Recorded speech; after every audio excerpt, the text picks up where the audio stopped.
Welcome to KRR kitchen. இன்றைக்கி நம்ம கிச்சனில் பார்க்க போகிற ரெசிபி பருப்பு உருண்டை குழம்பு எப்படி செய்கிறதுன்னு தான் பார்க்க போகிறோம்.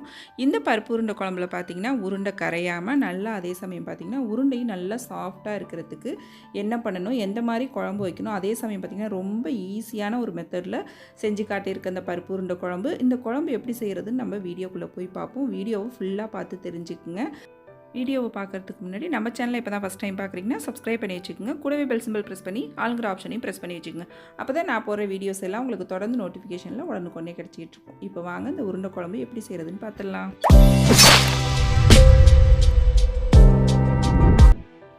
இன்றைக்கி நான் உருண்டை குழம்பு செய்கிறதுக்கு பார்த்திங்கன்னா கடலைப்பருப்பும் துவரம்பருப்பும் கலந்து ஊற வச்சுருக்கேன். இந்த ரெண்டு பருப்பும் பார்த்திங்கன்னா நம்ம சட்னி கரண்டி வீட்டில் இருக்கும்ல, அந்த கரண்டியால் ஒரு கரண்டி தான் எடுத்திருக்கேன். இந்த அளவுகளில் தான். இதே பார்த்திங்கன்னா நமக்கு ஒரு 10லேருந்து ஒரு 12 உருண்டை கிட்ட வரும். இதுவே நல்லாயிருக்கும், நிறைய அளவு கிடைக்கும். மற்ற பொருள்லாம் நம்ம சேர்த்து செய்கிறதுனால பார்த்திங்கன்னா குவான்டிட்டி அதிகமாக கிடைக்கும். அதனால் பருப்பு பார்த்து அளவாக ஊற வச்சுக்கோங்க.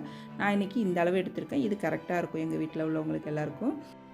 இப்போ இந்த பருப்பு உருண்டை ரெடி பண்ணுறதுக்கு பார்த்திங்கன்னா ஒரு மிக்ஸி ஜார் எடுத்திருக்கேன். அதில் ஒரு 4 வரமிளகாய், ஒரு 10 பல் பூண்டு தோலோடையே தான் சேர்த்துருக்கேன், 1 டீஸ்பூன் சோம்பு, அப்புறம் நம்ம ஊற வச்ச பருப்பை பார்த்திங்கன்னா தண்ணியை வடிச்சிட்டு மிக்ஸி ஜாரில் சேர்த்துக்குங்க, தண்ணி இல்லாத அளவுக்கு.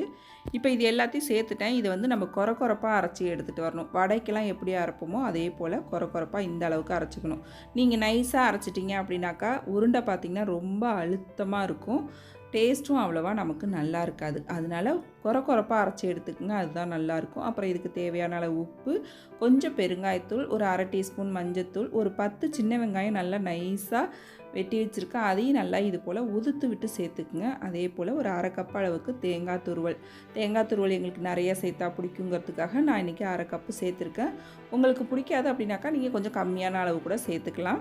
இதிலே கொஞ்சமாக கருவேப்பிலை கொத்தமல்லி சேர்த்துக்கிறேன் நறுக்குனது. இப்போ இது எல்லாத்தையும் சேர்த்து ஒன்று கலந்து எடுத்துக்கிறேன். ஒத்தாப்பில் நல்லா ஒன்று கலந்து எடுத்துக்குவோம். நல்லா இதை கலந்து விட்டதுக்கப்புறம் பார்த்திங்கன்னா சின்ன உருண்டைகளாக பிடிச்சி எடுத்துக்குங்க. இந்த உருண்டை பார்த்திங்கன்னா குழம்புல மூழ்கி வேகணும், அப்போ தான் நமக்கு டேஸ்ட் நல்லாயிருக்கும். அதனால் ரொம்ப பெருசாக போட்டிங்கன்னா நமக்கு குழம்புல மூழ்கி வேகாது. சின்ன உருண்டைகளாக இது போல் உருட்டி எடுத்துக்குங்க. இப்போ நான் அப்போ சொன்னது மாதிரியே பாருங்கள், 10லேருந்து ஒரு 12 உருண்டை கிடச்சிருக்கு. இப்போ குழம்பு ரெடி பண்ண ஆரம்பிச்சிருவோம். அதுக்கு பார்த்திங்கன்னா அடுப்பில் ஒரு கடாய் வச்சுருக்கேன். ஒரு 2 டேபிள் ஸ்பூன் அளவுக்கு நல்லெண்ணெய் சேர்த்துக்குங்க. நல்லெண்ணெயில் குழம்பு தாளிக்கும் போது டேஸ்ட்டு ரொம்ப நல்லாயிருக்கும். இப்போ இதில் தாளிப்புக்கு பார்த்திங்கன்னா 1/4 டீஸ்பூன் வெந்தயம் சேர்த்துருக்கேன். நான் இன்றைக்கி தாளிப்பு வடகம் தான் சேர்த்துக்க போகிறேன். இந்த தாளிப்பு வடகம் உங்கள்கிட்ட இல்லைன்னா இதுக்கு பதிலாக நீங்கள் கடுகும் கொஞ்சம் ஜீரகமும் சேர்த்து தாளிச்சிக்கோங்க. வெந்தயத்து கூட தாளிப்பு வடகம் இருந்ததுன்னா கொஞ்சம் வெந்தயம் சேர்த்து தாளிப்பு வடகமும் சேர்த்து இது போல் தாளித்து விட்டுக்குங்க. நல்லா பொரிஞ்சு செவந்து வரணும். அதுக்கப்புறம் தான் நம்ம வெங்காயம் சேர்க்கணும். நல்லா பொரிய விட்டுட்டு நம்ம குழம்பு வைக்கும் போது தான் நல்லா வாசனையாக டேஸ்ட்டாக இருக்கும்.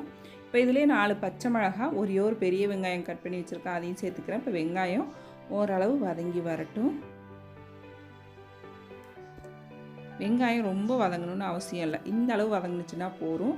இது வதங்கிட்டு இருக்கும் போதே பார்த்திங்கன்னா இது கூட கொஞ்சமாக பெருங்காயத்தூள், அப்புறம் ஒரு கொத்து கருவேப்பிலை, கொஞ்சம் கொத்தமல்லி சேர்த்துக்குங்க. பெருங்காயம் சேர்த்து செய்யும் போது குழம்போட வாடையும் டேஸ்ட்டும் ரொம்ப அருமையாக இருக்குங்க. அதனால் பெருங்காயம் ஸ்கிப் பண்ணாமல் சேர்த்துக்குங்க. இப்போ நல்லா வெங்காயம் வதங்கினதுக்கப்புறம் பார்த்திங்கன்னா மீடியம் சைஸில் உள்ள 2 தக்காளி பழம் அரைச்சி எடுத்து வச்சுருக்கேன், அதையும் இதில் சேர்த்துக்கிறேன். சேர்த்து நல்லா இந்த தக்காளி பழத்தோட பச்சை வாடை போய் எண்ணெய் பிரிஞ்சு வர வரைக்கும் நல்லா வதக்கி எடுத்துக்குங்க. இப்போ பாருங்கள் நல்லா வதங்கி வந்துருச்சு பாருங்கள், எண்ணெயும் பிரிஞ்சு வந்துருச்சு. இப்போ நம்ம மசாலா தூள் சேர்த்துக்குவோம். இப்போ இதில் நான் பார்த்திங்கன்னா வீட்டில் அரைச்ச குழம்பு மிளகாத்தூள் 3 டீஸ்பூன் அளவு சேர்த்துக்கிறேன். இதில் ஒரு 1/2 டீஸ்பூன் அளவுக்கு சோம்புத்தூள் சேர்த்துக்கிறேன். சோம்புத்தூள் இல்லைன்னா நம்ம தேங்காய் அரைக்கும் போது அது கூட சேர்த்து அரைச்சிக்கலாம். சோம்பு சேர்த்து 1/4 டீஸ்பூன் மஞ்சள்தூள், ஒரு 1/2 டீஸ்பூன் தனி மிளகாத்தூள் சேர்த்துருக்கேன். உங்கள்கிட்ட குழம்பு மிளகாத்தூள் இல்லை அப்படின்னாக்கா 3 டீஸ்பூன் மல்லித்தூள், 1/2 டீஸ்பூன் தனி மிளகாத்தூள் சேர்த்துக்கும், ஒரு 1/2 டீஸ்பூன் ஜீரகத்தூள் சேர்த்திங்கன்னா சரியான அளவாக இருக்கும்.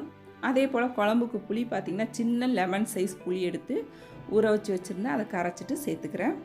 இப்போ குழம்பு நமக்கு எந்த அளவுக்கு தேவையோ அந்த அளவுக்கு தண்ணி ஊற்றி இதை அட்ஜஸ்ட் பண்ணிக்கணும். நம்ம இதிலே குழம்புக்கு தேவையான அளவு உப்பும் சேர்த்து நல்லா கலந்து விட்டுருக்கேன். இப்போ குழம்பு கொஞ்சம் திக்காக இருக்குது, இதிலே இன்னும் கொஞ்சம் தண்ணி ஊற்றி வச்சுக்கிறேன். கொஞ்சம் தண்ணியாக தான் இதை நம்ம கொதிக்க விடணும். உருண்டை சேர்த்ததுக்கு அப்புறம் பார்த்திங்கன்னா நல்லா திக்காகி வரும்.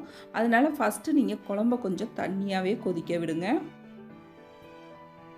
இப்போ குழம்பு பார்த்திங்கன்னா நல்லா இந்த அளவுக்கு கொதி வரணும். இந்த அளவு கொதி வந்ததுக்கு அப்புறம் தான் நீங்கள் உருண்டையை சேர்க்கணும். அப்போ தான் அந்த உருண்டை குழம்புல கரையாமல் நல்லா வெந்து வரும். அதே சமயம் பார்த்திங்கன்னா அடுப்பு தீயை குறைச்சி வைக்கக்கூடாது. ஹை ஃப்ளேம்லே தான் அந்த உருண்டையை நம்ம வேக வைக்கணும். அடுப்பு தீயை குறைச்சி வச்சு வேக வச்சிங்க அப்படின்னாக்கா உருண்டை டக்குன்னு கரைஞ்சி வந்துடும். உருண்டையும் பார்த்திங்கன்னா சின்ன சைஸ் நம்ம உருட்டி போடும்போது தான் நல்லா இது போல் குழம்புல மூழ்கி வெந்து வரும். இன்னொன்று பார்த்திங்கன்னா உருண்டை வெந்துருச்சு அப்படின்னாக்கா தன்னாலே மேலே எழும்பி வந்துடும். வெந்ததுக்கப்புறம் மிதக்கும் குழம்புல. அதை வச்சே நம்ம உருண்டை வெந்துட்டுன்னு தெரிஞ்சுக்கலாம். அது வரைக்கும் இதை நல்லா வேக வச்சு எடுத்துக்கோங்க. ஒரு 5லேருந்து ஒரு 10 நிமிஷம் ஆகும் இது வெந்து வரத்துக்கு. அது வரைக்கும் நம்ம வேக வச்சு எடுத்துக்கோம். இப்போ பாருங்கள் உருண்டை எல்லாம் வெந்து தன்னாலே மேலே எழும்பி நிற்கிது பாருங்கள். இந்த ஸ்டேஜில் நம்ம தேங்காய் சேர்த்துக்கலாம். தேங்காயும் பார்த்திங்கன்னா ஒரு 4 டேபிள் ஸ்பூன் அளவுக்கு தேங்காய் அரைச்சி ஊற்றினோம்னா போதும். அதிகமான அளவு சேர்க்கணும்னு அவசியம் இல்லை. இதுக்கு பதிலாக நீங்கள் தேங்காய் பால் கூட சேர்த்து செய்யலாம். அதுவுமே இன்னும் டேஸ்ட்டு நல்லாயிருக்கும்.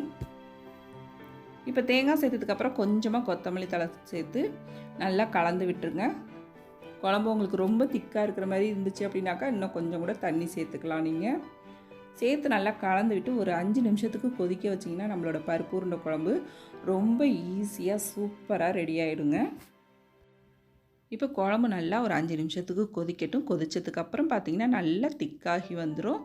உருண்டையும் பாருங்கள் நல்லா கரையாமல் கொள்ளாமல் ரொம்ப அருமையாக சூப்பராக ரெடி ஆகிடுச்சு பாருங்கள். நீங்களும் இந்த உருண்டை குழம்பு ரெசிப்பியை நான் இன்றைக்கி சொன்ன டிப்ஸ் எல்லாத்தையும் ஃபாலோ பண்ணி செஞ்சு பாருங்கள். செஞ்சு பார்த்துட்டு எப்படி இருக்குன்னு எனக்கு கமெண்ட் பண்ணுங்கள். என்னோட இந்த ரெசிபி பிடிச்சிருந்ததுன்னா லைக் பண்ணுங்கள், ஷேர் பண்ணுங்கள். மறக்காமல் நம்ம கேஆர்ஆர் கிச்சனை சப்ஸ்கிரைப் பண்ணி வச்சுக்கோங்க. நாளைக்கு வேற ஒரு ரெசிபியோடு சந்திப்போம். தேங்க்ஸ் ஃபார் வாட்சிங்.